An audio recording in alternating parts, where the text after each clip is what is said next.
What's up, friends? Happy Monday. Before we hop into the show, I gotta tell you about Manscaped because 2020 has been out of control, but there's one thing that you can control, and that is shaving below the belt. And the Lawnmower 3.0 from Manscaped is the best product to do that. Heck, it's the best razor available for any part of your body. So get a hold of the Lawnmower 3.0 right now. And when you do, get the Perfect Package 3.0, which you'll get the Lawnmower 3.0. You'll get the Crop Preserver. You'll get the Crop Reviver. Both are essential parts of your summer care that you need right now. And why don't you add on the Shears 2.0, which is a luxury 4-piece nail kit. Grab all of that at manscaped.com and use that magical code DNVR20 for 20% off your entire purchase plus free shipping. So check them out, manscaped.com. Grab yourself the Lawnmower 3.0, the Perfect Package 3.0, and the Shears 2.0 luxury 4-piece nail kit. Hit them up, manscaped.com, code DNVR20. All right, guys, let's hop into the show.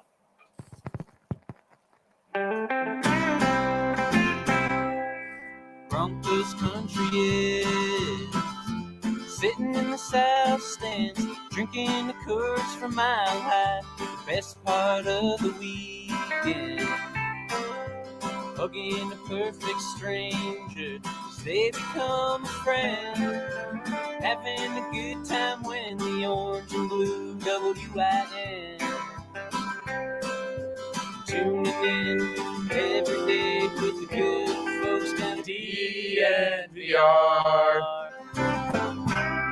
Welcome into the DNVR Broncos podcast on this Monday edition. I'm your host, Zac Stevens, joined by my guys, Ryan Koenigsberg, who's out at Dove Valley for us, taking in Broncos practice, and of course, Andrew Mason. We're so happy to have you guys joining us on this live podcast, or if you listen to the podcast form, of course, thrilled that you're rolling with us. And before we hop into today's show, got to tell you about our presenting sponsor, MSU Denver Online. MSU Denver Online puts a dynamic education at your fingertips without forcing you to decide between earning a degree and living your life. As all of the schools are scrambling to go online right now, MSU Denver has already mastered it. So in order to master education, why don't you check them out at msudenver.edu/online to see all they have to offer, including over 750 classes and 40 online and hybrid programs. So check them out at msudenver.edu/online. My boys, what's up? Happy start of the week. Although in our world, there really is no start or end of the week now because it is Broncos time. Ryan,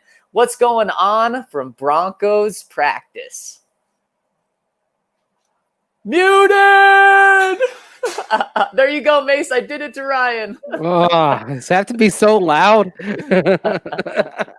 Yeah, I think it needs to be louder. I don't know how I was muted. I got to say, guys, it's just about the most lit practice you could ever imagine. Just ones on ones all day, crashing together, just absolutely. No, it was an extremely, extremely slow-moving, boring practice. If this was a TV show, I would call this a character building episode. They kind of went away from the main storylines and drilled in on the lesser characters. It was, I guess, a bit necessary because Vic Fangio said after practice that this was not the plan, was to have this practice today. The plan was to have a normal practice today and then later in the week dial back and do the 75% speed scout teams, the type of thing. But if you want to know how irrelevant anything that happened out here was today, I'll just tell you this. On the first play of practice, I see Cortland Sutton. He does like about 15, 20 yards on the field, pivots in, cuts out. Drew Lock throws a strike to him. I'm like, oh, yeah, I start crushing the keys. Send out the tweet. That's a great start. And then I look out there. Who is playing free safety for the defense? Not anyone, not Justin Trey Simmons, Marshall? Not Trey Marshall. No. It's PJ Locke, Douglas Coleman. No, not any of them. It's a guy by the name of Brett Rippon. Maybe you've heard of him. Oh, the guy that's supposed to be ripping them. Yes, the third string quarterback was playing free safety out there with a red jersey marking him as number 20. And I realized, this is This is not just scout team. This is a glorified walkthrough. Yes, and I got to give props to Vic Fangio. Vic is the most football guy of football guys. I honestly didn't think we'd ever really see this where he dials things back, but it's because he said this is exactly what his team needed, what his players needed. He said the ramp-up period was maybe even too fast, and now you're seeing some injuries come in. Ryan, a lot of guys not practicing today. And so I give props to Vic Fangio for doing this, because every other time we've talked to him, he's talking about the urgency. We got to do as much as we can. We're going to use every minute of practice. I believe he said that just last week that we have, and he didn't. So I say good job, Vic, for adjusting when needed to, because 2020 has been all about adjusting, and Vic did it today. Yeah, he did, and it's good to see. However, the reason behind it, the numerous soft tissue injuries that are adding up for the Broncos, I mean, this is something that is concerning, and we're seeing it at a lot of other camps around the league right now. And in 2011, the other year that is even in the same galaxy of being comparable to this one, because you had the lockout, players not the facilities that year, there were a lot of soft tissue injuries early as you got through training camp, but then they kind of wound down as they got to the season. Hopefully that's going to be the case again this year, and it's going to stabilize. But right now, when you see these issues popping up left, right, and center on the roster and taking their toll on some positions in particular, wise for Vic Fangio to, at least for a day, downshift a little bit. Yeah, I think it was the right thing to do for sure. I lament the fact that I was invited to a golf tournament today and instead watched the 75% practice. But you know what? I'll take what I can get. It was, it was, I think, maybe good to see them get a head start on the Titans, which Vic Fangio did confirm to us after practice, and I kind of assumed when they were going off the card there.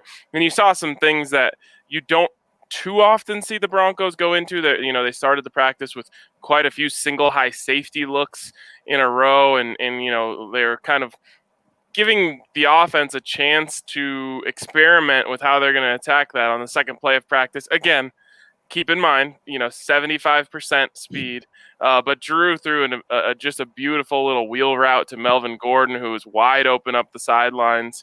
It would have gone for a touchdown against that single high look.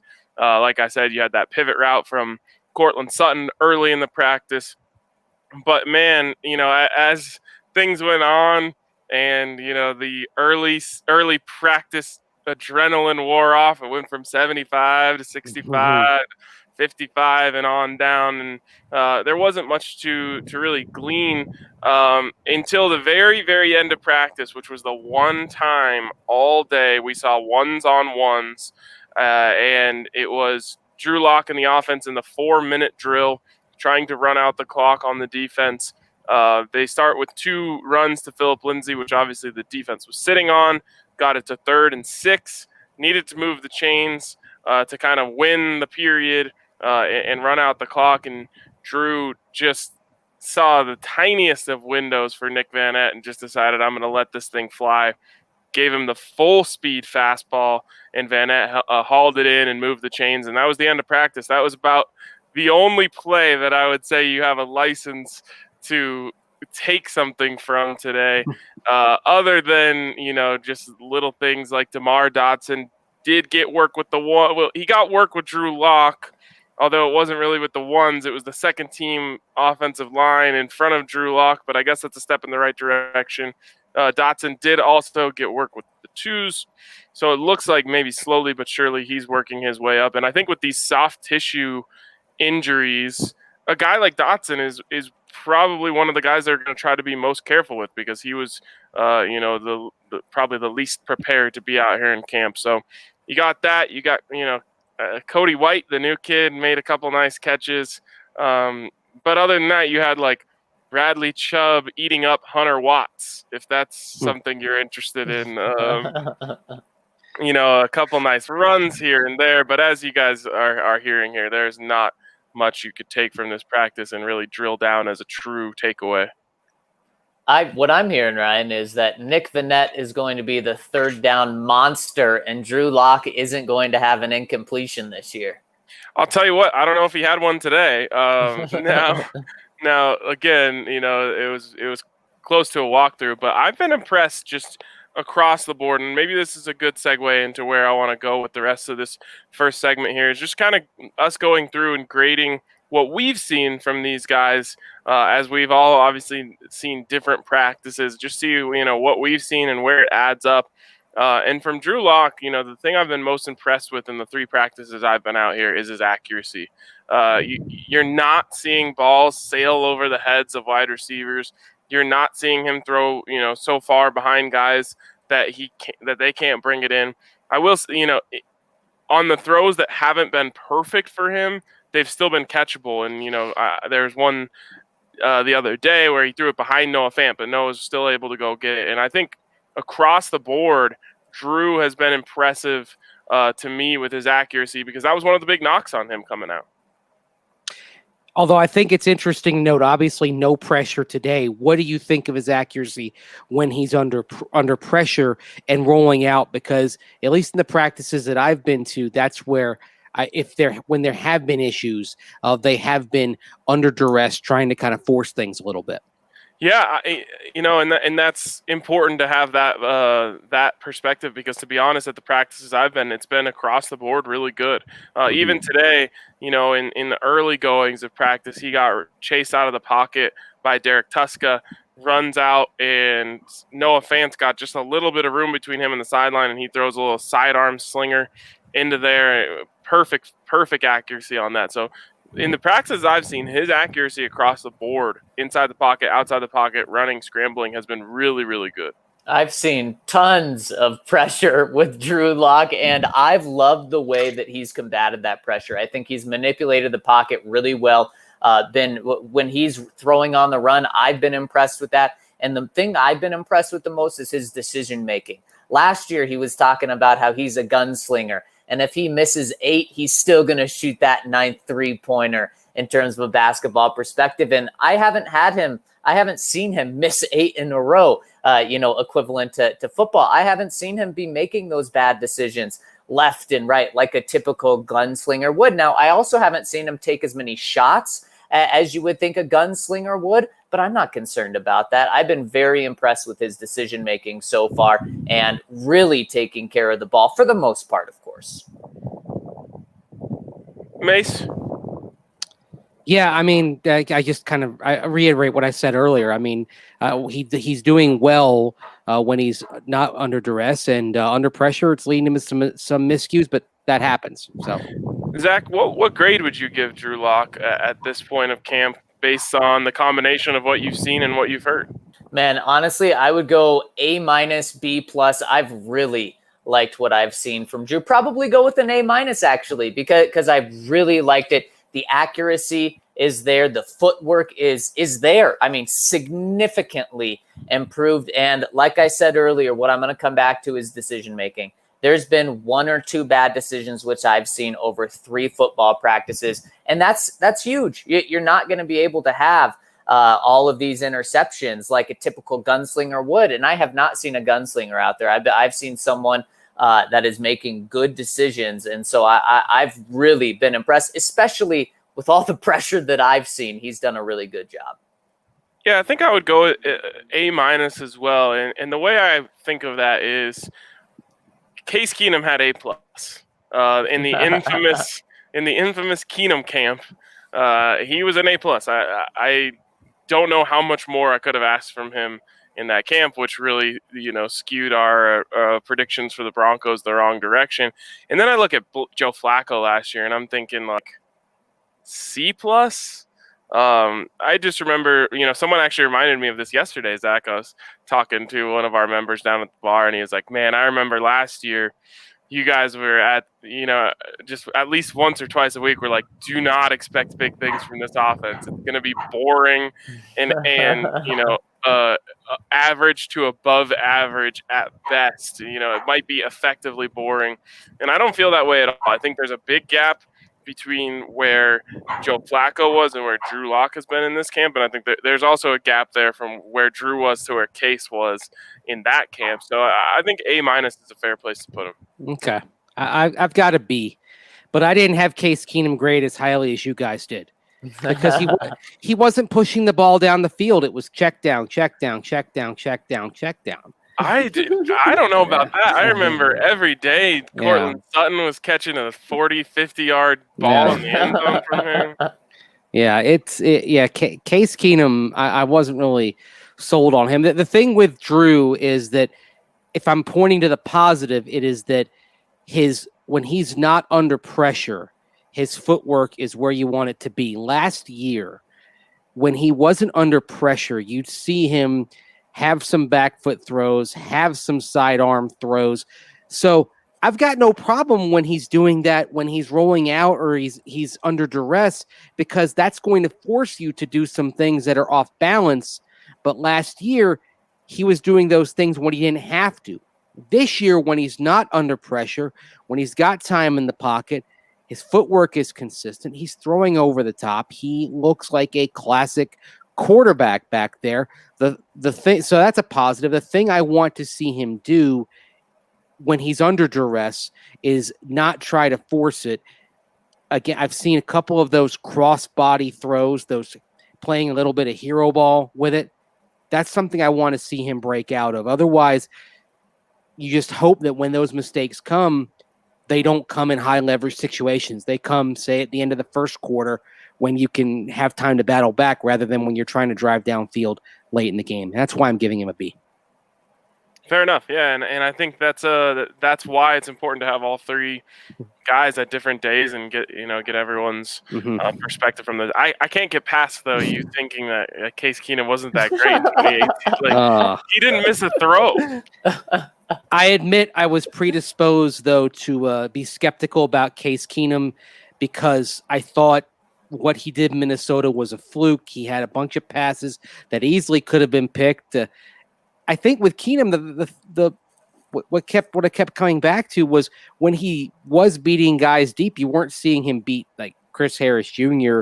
or even Bradley Roby. I mean, he was kind of taking the weak matchup, and it seemed like to me he was checking down a lot more than he should have. So that I wasn't sold. It wasn't Chris too often, although I've mentioned that play where he beat Chris over the top, and Chris said, if he's this good, we're going to be really good. But it was Bradley Roby. Bradley Roby was getting abused daily by Case Keenum. Man, I thought Case was great that camp too. Oh man. Yeah, I mean, I thought it was insane. It was the false positive. That was definitely a false positive. Certainly was. But I still come back to him hurting his knee or whatever early in the season and wonder how much that really affected him as the season went on.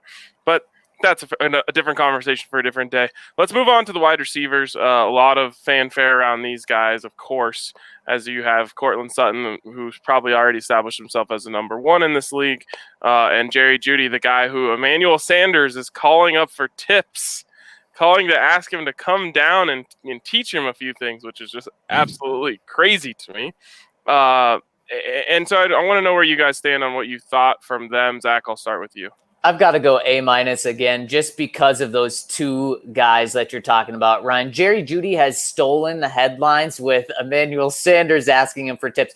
Bryce Callahan, AJ Boye, and Kareem Jackson have all said that they learn going up against Jerry Jeudy. He honestly, he couldn't have better compliments and praise this first week of camp. He truly couldn't. And we've been doing this for a long time, so we see what typically is said about guys and new guys and rookies. And this, to me, has taken it to a whole nother level. And I like what Jerry's done on the field as well. And then Courtland Sutton, he hasn't received the spotlight as much from the media perspective and from his players, but he's been the best wide receiver without a doubt. He is Drew's go-to guy. Now, he has had drops, but every single time he's had drops early in practice, he's come back and completely eliminated any thought of those drops. So the drops, tiny bit of a concern, but I love the way he's responded. He's the Broncos' best receiver here.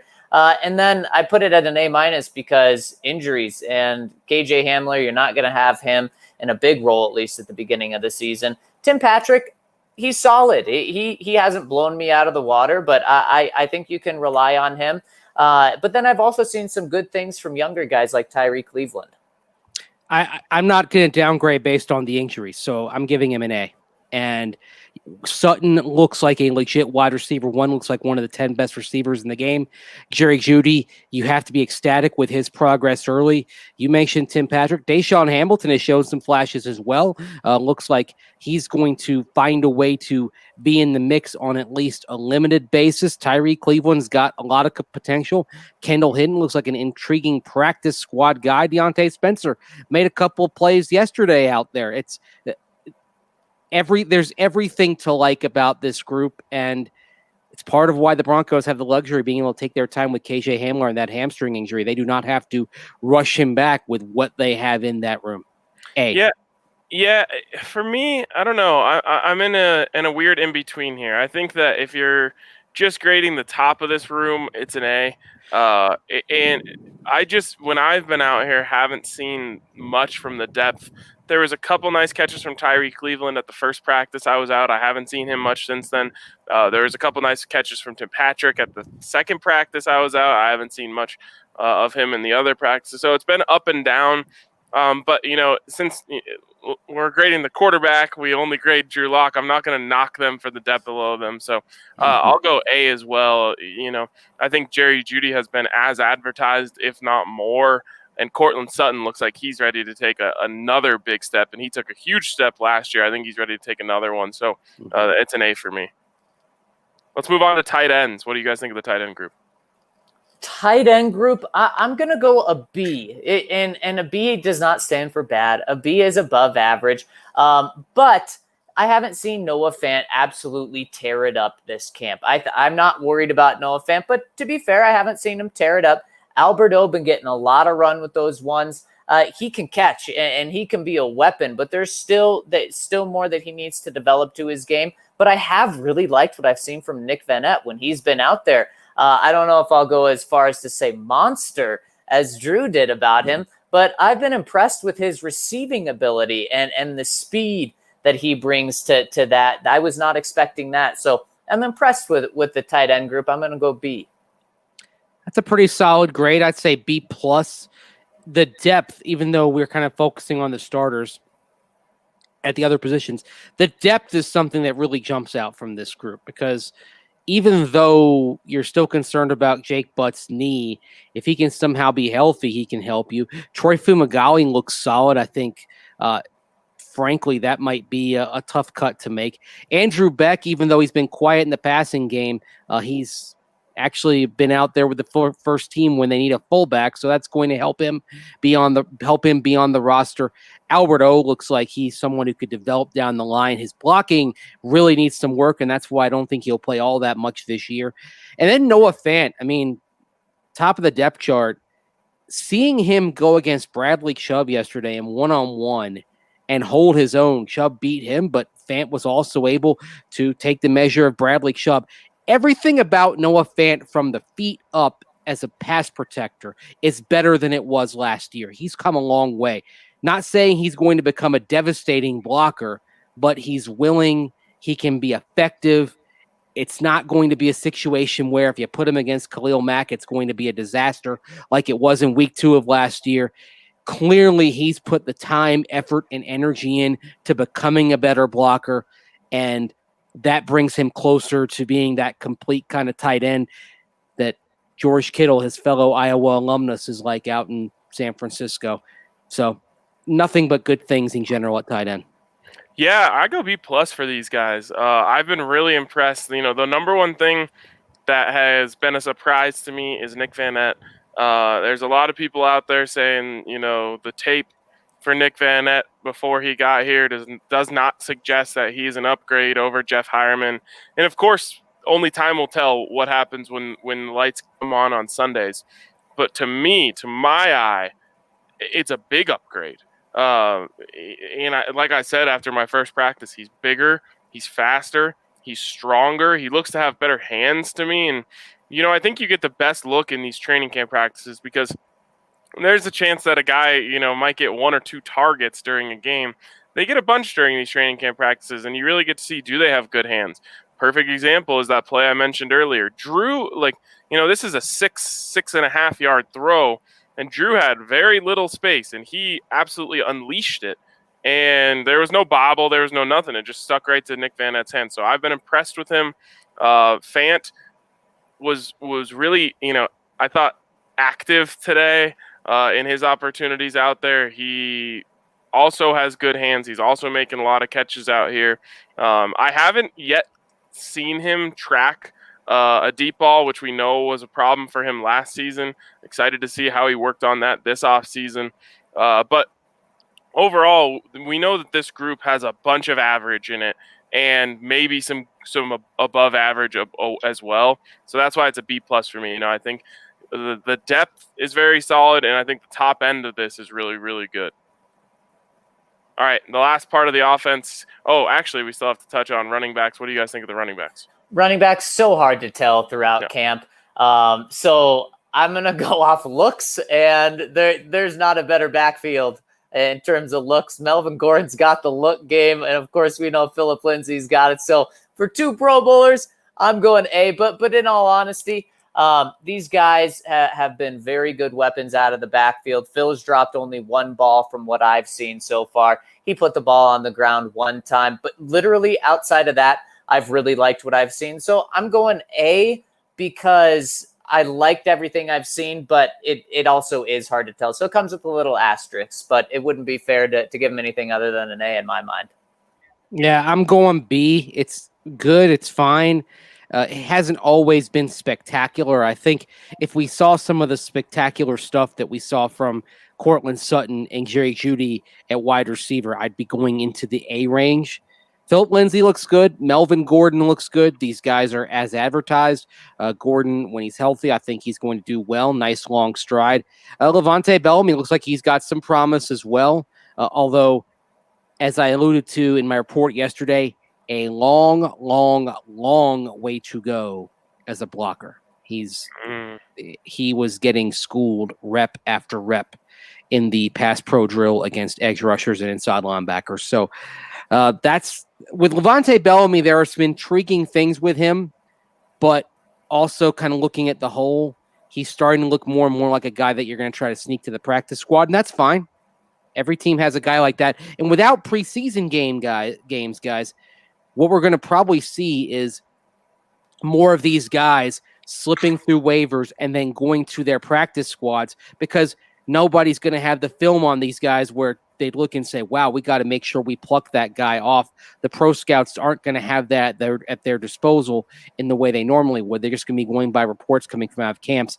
And as we know, wide receivers and running backs, every team has a young, undrafted type guy that they bring in every year who turns heads and gets on the practice squad. They're going to default to their own guys. So I expect Levante Bellamy will still be around just on the practice squad. Yeah, I probably should have offered you guys this cop-out before, but I'm going to give it an incomplete. It's just so hard to know anything about the running backs in training camp, especially on a day like today where they're not even going live. You don't know, think of it this way from a listener's perspective. You don't know if a guy was going to break a tackle ever. And a big part about, being a running back and having success as a running back is breaking tackles. So sometimes there might be a 40-yard gain out there in practice that looks like a 4-yard loss because a guy got in his vicinity and, that was it. It's just too hard to tell, but they definitely passed the eye test. And the one thing that I would say, if I was giving a grade that would help bump it up, is I think Royce Freeman looks like an improved player.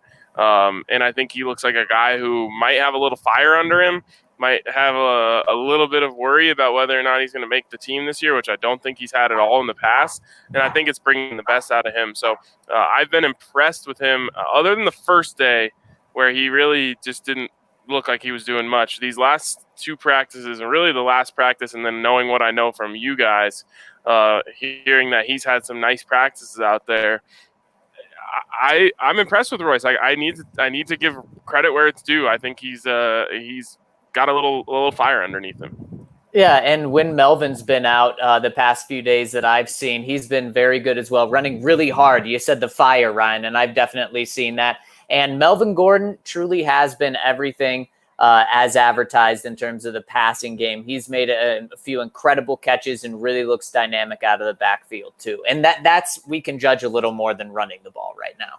Yeah, he beat Joe Jones today on a little wheel route. They were doing some red zone work. And that one, those two looked like they were going full speed, at least on the route, because Joe was very upset that he got beat on it and made the catch look easy. So we've been hard on Royce, and he deserves credit where it's due. I think he's playing well. Do we have to do this last group, guys, or do we want to spare them? Yeah, this is the most important one to do because as you hear all of these good grades we've been giving out for the offense, there's one grade that can undo it all, and that is the offensive line. It's tough. I think you probably go, for me, a C-.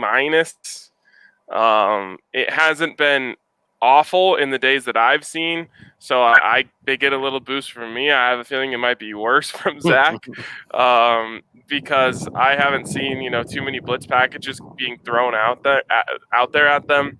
So C- for me. It hasn't been great.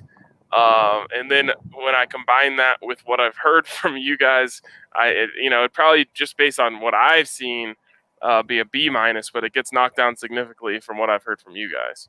Yeah, and that's fair, Ryan, because I'm going D, and that's the nicest I can do. And now it's not that every position across the line is a D, because I've been impressed with Garrett Bowles. Now, not impressed for a left tackle. I've been impressed for Garrett Bowles is what I thought he was going to do coming in, but he's still been giving up pressures as well. The inside of the line, a lot of uncertainty at center, and I think that's bled through to the field as well. I've liked what the guards have done for the most part, but when you have a turnstile like you do at right tackle, at least from what I've seen, the 3 practices I've been there, and it ruins play after play after play, I can't help that.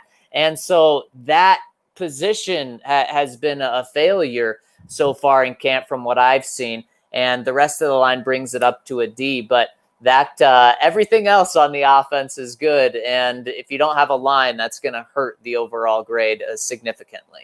Okay, since incomplete is an option, thank you, RK.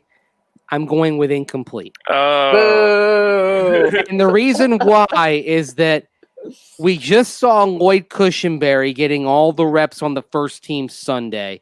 You mentioned DeMar Dotson working with the twos today. If he ends up moving up, now they still want Elijah Wilkinson to seize that job, but if they end up giving Dotson some more looks, then I think we can kind of hit the reset button and evaluate. So that's why I'm going to say incomplete, but you guys kind of hit the nail on the head. If you break it down individually, I feel really good about both guard spots. Graham Glasgow and Dalton Reisner look very good. I mean, I think back to yesterday when Draymond Jones and Jarrell Casey were wreaking havoc. The guy who was able to hold Draymond Jones back and hold his own was Dalton Reisner. No surprise. That's just what he does. Garrett Bowles, better than what Elijah Wilkinson and Jake Rogers have brought at right tackle. He's had some moments where he's struggled. There was one moment that kind of jumped out to me where kind of in one of the practices I saw where clearly he had a clear hold when he'd gotten beaten. That's just kind of what you expect from Garrett Bowles at this point. But with at least one, if not 2 positions subject to change, I've got to go with the big fat I for now. I'm sure I'll have a grade coming up next time. Yeah, I should have known that if I brought a cop-out into Mace was going to take it. But no, you're right. That's the thing. No, I'm not the only one giving a grade here. Well, I already gave a my C-. grade. Yeah. And remember, Zach, D is passing, as we learned from Tommy Callahan and Tommy Boy. Yeah, D's get degrees. What I wanted to get to, though, was you're right, Mace. If they go to the combination of Bowles, Reisner, Cushenberry, Glasgow, Dotson, and things start to look markedly better, we can erase this grade and start completely fresh for them. Yeah.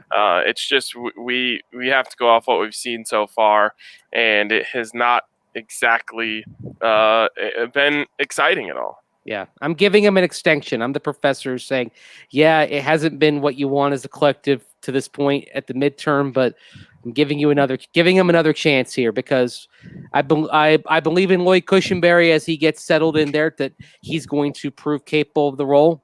and I believe in Mike Munchak. Yeah. I should note that, in the days that I've been out here, again, not too many pressure packages going at them, but I don't think I remember a negative play from either Glasgow or Dalton Reisner. So those guys have been really good out there. All right. You know what? Vic Fangio said after practice that there's probably going to be a couple more days like this in the mix where we're not going to have too much that we can glean from practice. So why don't we save our defensive grades for when that day comes? Because obviously, we're going long here on the first segment already, and that's going to be a good discussion to save for when we get another one of these half practices later in the week. It should be noted, I kind of alluded to this on the show yesterday, that Justin Strnad's injury was probably worse than maybe everyone initially thought. I said that, and it comes out today, of course, that Strnad had wrist surgery, and interestingly enough, while he's going on IR, Vic Fangio basically said after practice, straight up, he's going to miss the whole season. So that's a big bummer. Yeah, it is a big bummer, but they're handling it right, guys? Because we don't want this injury to creep into next year. I mean, heck, wrist injuries we've seen with the Broncos, with Shane Ray bleeding into the next year. And you don't want that at all. It is such a bummer. But if he was going to be out 12 weeks or something like that, and you were going to rush him back for the last quarter of his season, doesn't really make sense. But definitely a blow to the Broncos, and now they're making up with it by bringing Justin Hollins in and trying him at inside linebacker. Yeah, and the thing is with Strnad, in 3 days, based on that plus what I saw at Wake Forest, I've seen enough. I think he's going to be a valuable part of the Broncos defense going forward. I think at minimum he ends up being a sub-package coverage linebacker, which is going to get him on the field at least 50% of the snaps. So don't do anything to jeopardize this. You found somebody who can help you, and if he develops a bit more tenacity and aggression in the box, puts a little bit of weight on and becomes stouter there, then he could develop into an every down linebacker. I feel pretty good based on how he built, what I saw from him in those practices, and based on what he did at Wake Forest as well. I'm sold. Don't run him out there this year and risk the future. Let him get healthy, and you can pencil him in for a significant role in 2021. Yeah, it's a real shame with him and that injury, and you hate to see rookies get taken out of their first training camp just because it's such a big, steep learning curve for them in that training camp. The last thing I want to ask you guys on the linebackers is, do you go out and get a Nigel Bradham who became available today? Do you go out and get a Alec Ogletree who's out on the market, or any of those guys? Are you at all interested in bringing in a veteran linebacker? So I know it's the popular thing, but what are you bringing him in for? What is his role? Because we know Todd Davis is a starter right next to Alexander Johnson. You're not taking Alexander Johnson off the field much, if at all. So it would be for Todd Davis. So are you able to bring one of these vets in to be this very specific role? Hey, if you can do it at a cheap price because he isn't going to be a starter, then I'm all for it. I just don't know if you're going to make one of those moves for this very specific role. Yeah, and I think also with Nigel Bradham, I mean, I'm not sure about how he is as a locker room guy as well. There are some concerns there. I would simply prefer to see the Broncos try to figure things out with the young guys. If they did bring anybody in, I'd want it to be Ogletree. But let's put Josey Jewell out there. The one thing that Josey Jewell has in his favor, yeah, you're worried about the coverage, but he knows the defense inside and out. And in the short term, with Todd Davis being out, you've got to have somebody who can make those checks and calls pre-snap and in the huddle, and that's something that he can do. So I think you kind of ride with this. Let Hollins get a few more snaps. Give Josh Watson some run because he's been flying around when he's been out there. So I think they can focus on it internally for now. Yeah, go Rams. Am I right, Ryan? No, you're wrong, but I do like Josh Watson, the player. I think he does show promise, so he definitely deserves a chance as well. And yeah, to me, it just comes down to Todd Davis. How serious is the injury? If it truly is just 2 weeks, 2.5 weeks, and he'll be back out here, that's fine. If it's going to be longer than that, then I would bring in this guy now and give him a chance to get acclimated rather than doing, going the Corey Nelson route and bringing him in and throwing him out there, on short notice. And, that's not necessarily Corey Nelson's fault that he had a bad game against the Raiders. He was put into a bad situation. Yeah, and I mean, he was a veteran, but I think sometimes you just got to trust what you've been developing. Now, last year, first year in the scheme, you thought, okay, maybe the fact that he's experienced, you bring him in, he can make all the checks and calls, he can settle things because he doesn't really have that much more time on the rest of these guys. But you bring in someone like that right now, and Josey Jewell, he's been around for a year. He knows what to do. Justin Hollins, he's been around for a year. He has some athleticism. I think he's very raw in coverage, but you're not going to get that guy up to speed compared with the guys who've been around a year, even though they're younger players. Just trusting your depth, trusting what you've built, ride with those guys, and see where it goes. All right. Well, we've got all three of us together here, and I wasn't. Unfortunately, as I was at practice today, I didn't get to be on DNVR Bets Daily today, so I need to give out some picks, and we got to give out our DraftKings pick of the week. So let's get to that quickly. To my guy Miguel here, he said, "Ryan, you need to get some sports reel behind you, looking a little barren." This is blame the Broncos. I'm out here at Dove Valley, so. Maybe you can put in an official request to the Broncos to put up like a John Elway signed jersey on one side, TD on the other, and really spice up my set here. Why don't you just actually have John Elway stand behind you and maybe Drew Lock over the other shoulder? I mean, they've got nothing else to do. 40 minutes of their day. I like it. That's a great idea there, Zach. Maybe we can get their opinions on a few things as well. Okay, DraftKings pick of the week. I will go first here because I've been just dying to give out this pick. I've taken it in almost every game of the playoffs, and I think it's only not hit once. Maybe it hasn't hit twice, but we're talking about 6 games now, so 4-2 at the worst. It's Mikko Rantanen for the Avalanche, over 2.5 shots on goal. Mikko Rantanen over 2.5 shots on goal. Last game, I believe he had 5 or 6, blew it away. And the fun thing about this prop is you can get 2 in one power play and then feel really good. Now, other times the guy just doesn't have it that day. But minus 134, so you're giving up a little bit of juice, but nothing crazy. Mikko Rantanen over 2.5 shots. I'm actually going to give you something there's not a line for yet. Okay.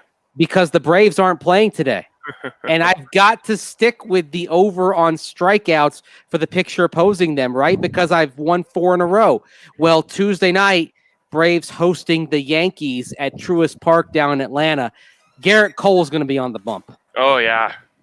So you got to take the over again. Well, you got to tell me where is the highest that could be set that you won't take the over. I was going to say, I'm putting the over at 14.5 since you're taking it. If it's 9, I'm not taking it. If it's anything below 9, I'm taking it. 8.5. All right. I bet you it'll probably be set at 7.5. Yeah. So that's good, man. I like that. Hey, do you guys know of this guy named Luca? Yes, I've heard of him.